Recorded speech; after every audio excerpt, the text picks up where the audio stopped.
Budaya Positif Modul 1.4 Tugas Kelompok A.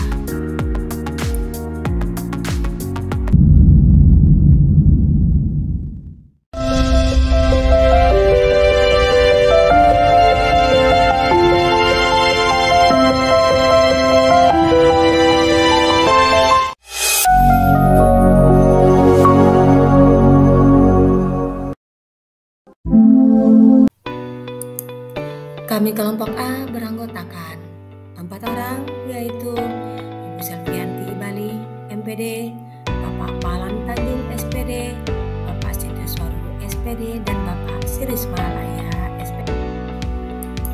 Kami didampingi oleh Ibu Fasilitator, Ibu Herkasia Lagan, Bapak Beatus Wijisaji Halawa selaku pengajar praktik, dan Ibu Marisa Siahaan selaku pengajar praktik. Kami akan membahas kasus yang pertama, guru matematika dan 2 di kelas 8 Ibu Santi sakit sehingga tidak dapat masuk dan mengajar.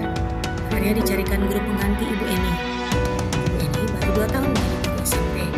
Beberapa murid perempuan Pipi dan Natali mengetahui hal ini dan mulai menggunakan kesempatan dan bersikap seenaknya, tertawa dan tidak mengindahkan kehadiran Ibu Eni. Ibu Eni mencoba menyapa Pipi dan Natali dengan ramah sambil mengingatkan mereka untuk tetap fokus pada pengerjaan tugas.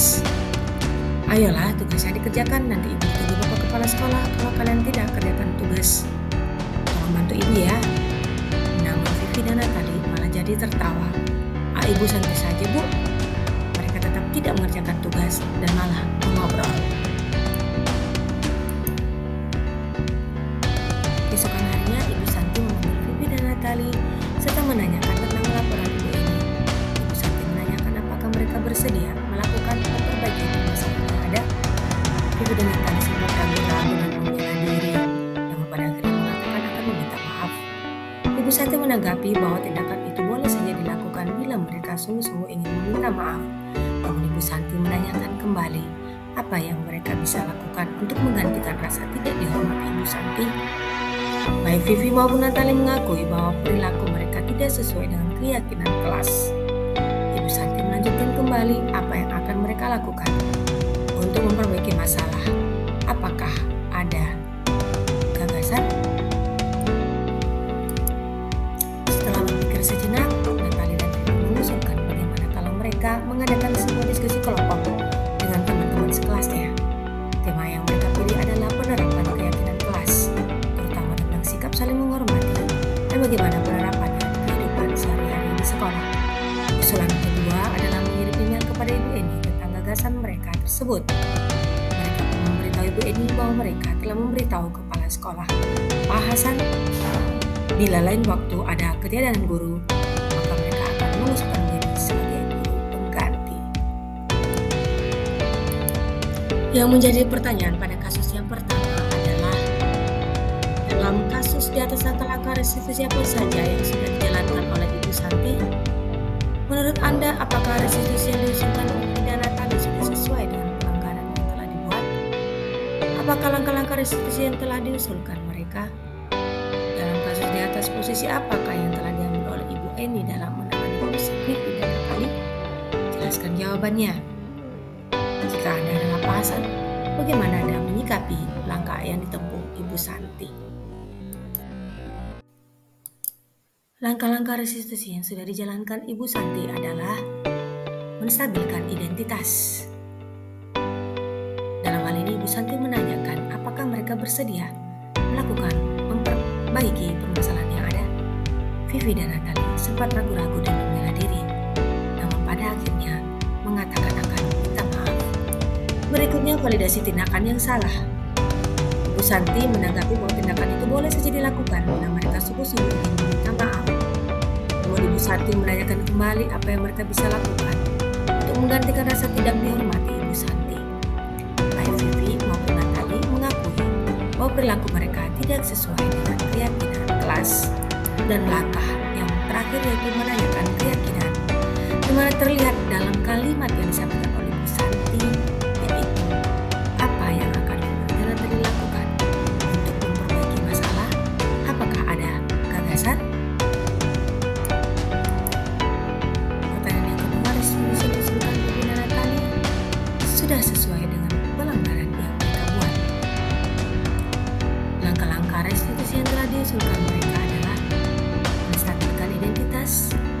Validasi tindakan yang salah dan menanyakan keyakinan.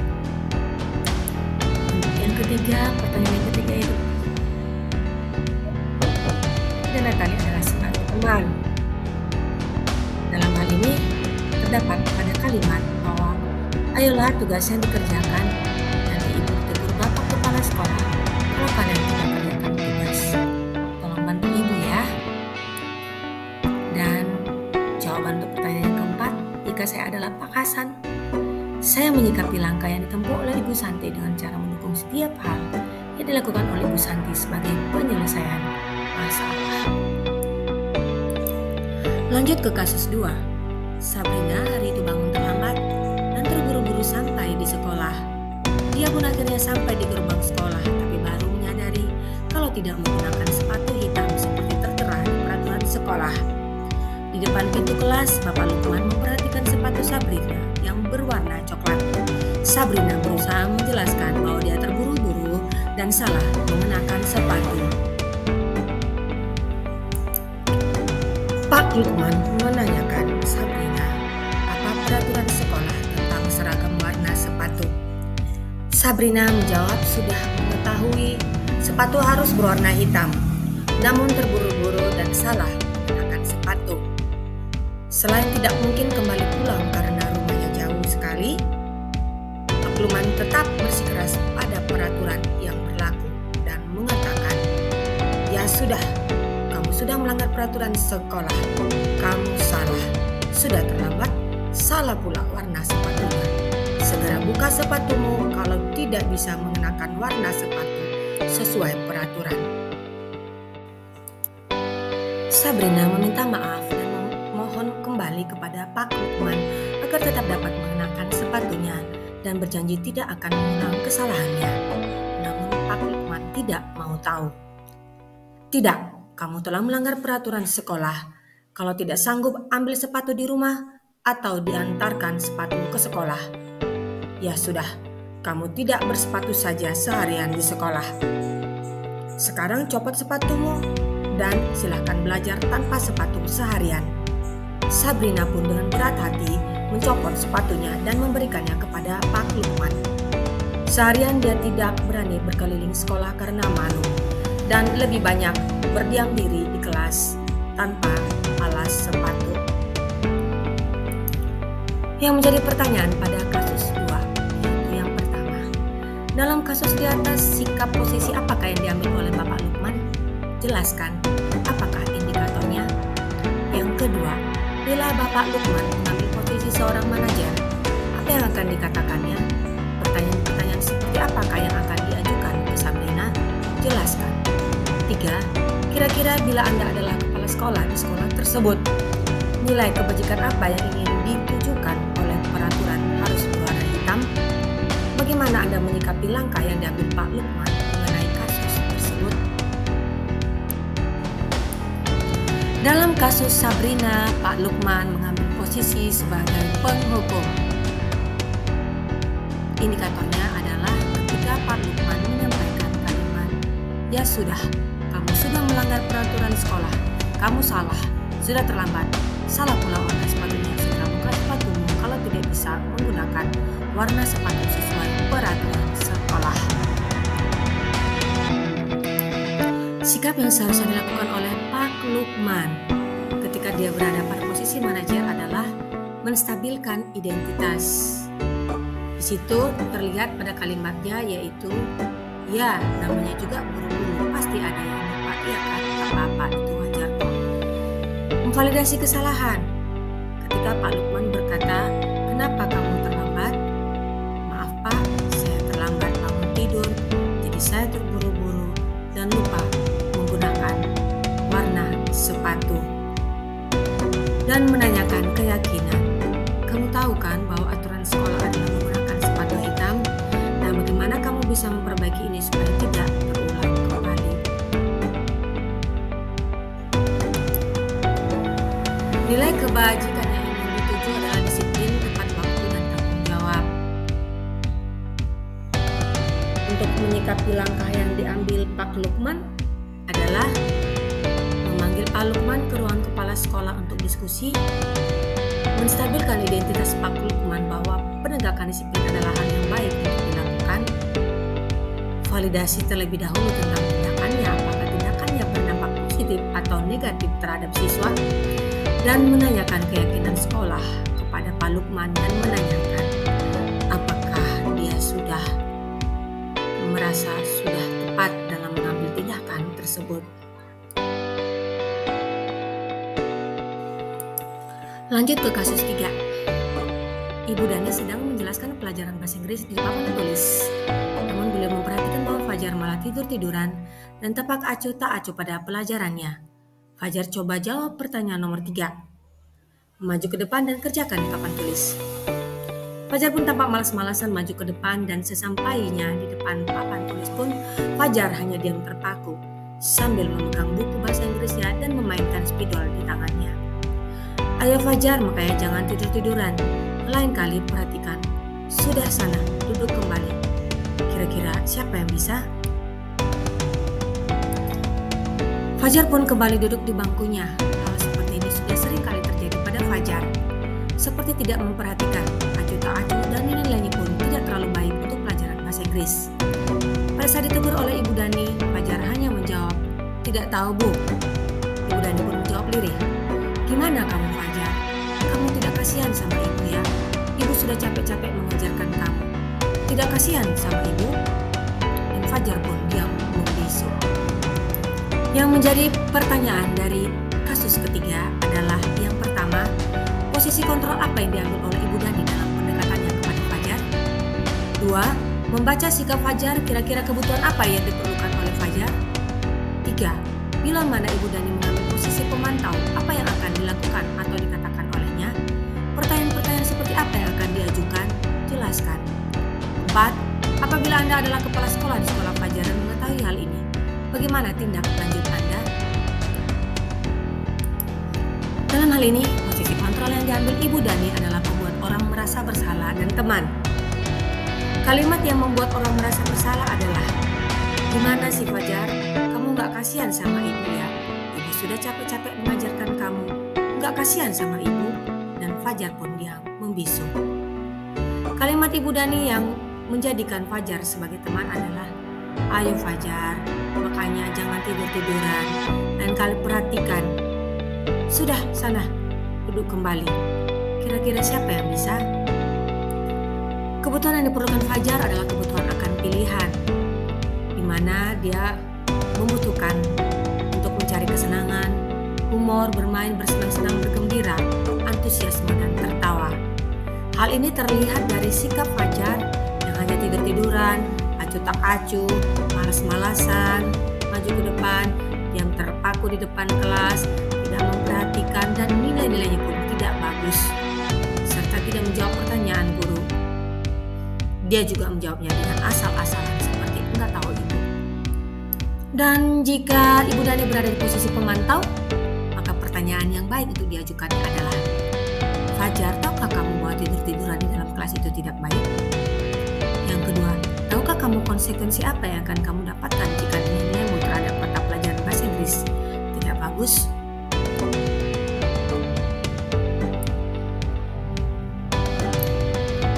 Jika saya adalah kepala sekolah di sekolah Fajar, tindak lanjut yang akan saya lakukan adalah berkomunikasi dengan Ibu Dani perihal yang terjadi dengan Fajar dan akan mendukung keputusan yang diambil Ibu Dani kepada Fajar, terutama jika Ibu Dani berniat untuk memanggil orang tua Fajar. Selain itu, saya juga akan mensosialisasikan tentang 5 posisi kontrol guru serta segitiga restitusi kepada semua guru di sekolah saya.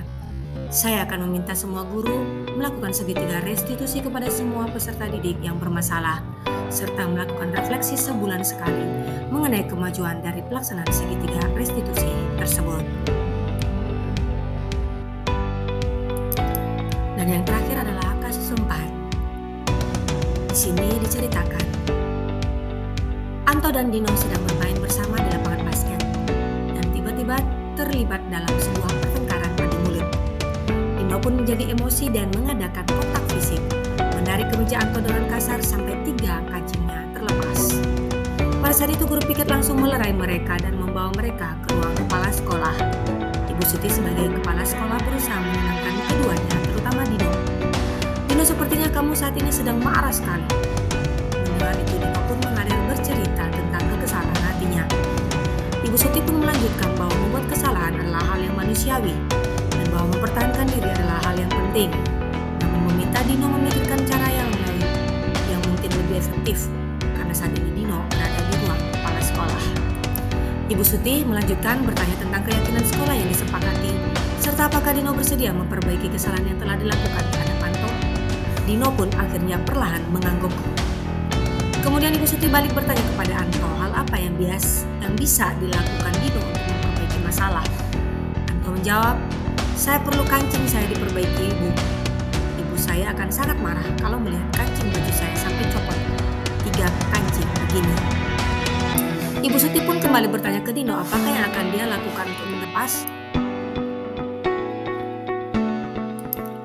Dino berpikir sejenak namun menjawab, "Wah, tidak tahu Bu, saya lem kembali mungkin ya Bu." Ibu Suti berpikir sebentar dan menanggapi, "Kalau dilem akan mudah terlepas kembali, Dino. Bagaimana kalau kamu menjahitkan saja? Bersediakah kamu?" Dino tampak ragu-ragu dan menanggapi, "Menjahit? Mana saya tahu bagaimana menjahit, Ibu?" Ibu Suti meneruskan, "Apakah kamu bersedia belajar menjahit?" Dino berpikir sejenak memandang ke meja Anto dan menanggapi, "Yang mengajari saya siapa, Bu?" Dengan cepat Ibu Suti menjawab, "Pak Irfan, guru tata busana." Dino kembali diam sejenak memandang ke meja Anto yang tanpa kancing. Akhirnya Dino mengangguk tanda menyetujui dan sepanjang siang itu Dino belajar menjahit dan memperbaiki kemeja Anto. Terakhir kali terlihat kedua anak laki-laki tersebut, Dino dan Anto pada jam pulang sekolah. Mereka sudah bercengkrama dan bersenda gurau kembali. Yang menjadi pertanyaan pada kasus 4 mengenai Anto dan Dino yang bertengkar adalah yang pertama, posisi kontrol apa yang telah dipraktikkan oleh kepala sekolah Ibu Suti? Hal apa saja yang dilakukannya sehingga Anda berkesimpulan demikian? Yang kedua, dalam kasus tersebut bagaimana Dino dikuatkan, bagaimana Anto dikuatkan oleh Ibu Suti, dan kira-kira nilai-nilai kebajikan apa yang dituju dalam kasus tersebut? Jelaskan. Posisi kontrol yang telah dipraktekkan oleh Ibu Suti adalah manajer. Terlihat dari cara Ibu Suti menyelesaikan masalah dengan pertanyaan yang diajukannya yaitu, "Dino, sepertinya kamu saat ini sedang marah sekali." Mendengar itu Dino pun mengalir bercerita tentang kekesalan hatinya. Ibu Suti pun melanjutkan bahwa membuat kesalahan adalah hal yang manusiawi dan bahwa mempertahankan diri adalah hal yang penting. Untuk menjawab pertanyaan yang nomor 2, Ibu Suti menguatkan Dino dengan cara memberi ruang bagi Dino untuk memperbaiki kesalahannya terhadap Anto. Ibu Suti meminta Dino menjahit kancing baju Anto yang lepas dengan bimbingan dari Pak Irfan sebagai guru tata busana. Ibu Suti juga menguatkan Anto dengan cara memberi keyakinan pada Anto bahwa Dino pasti akan menjahit kancing bajunya yang lepas.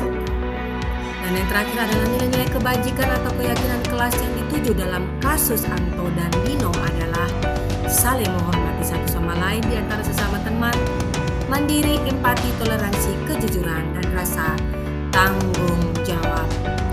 Demikianlah tadi cara penyelesaian nilai-nilai budaya positif, nilai-nilai kebajikan yang kami jelaskan, yang saya jelaskan di dalam keempat kasus yang terdapat di dalamnya. Terima kasih.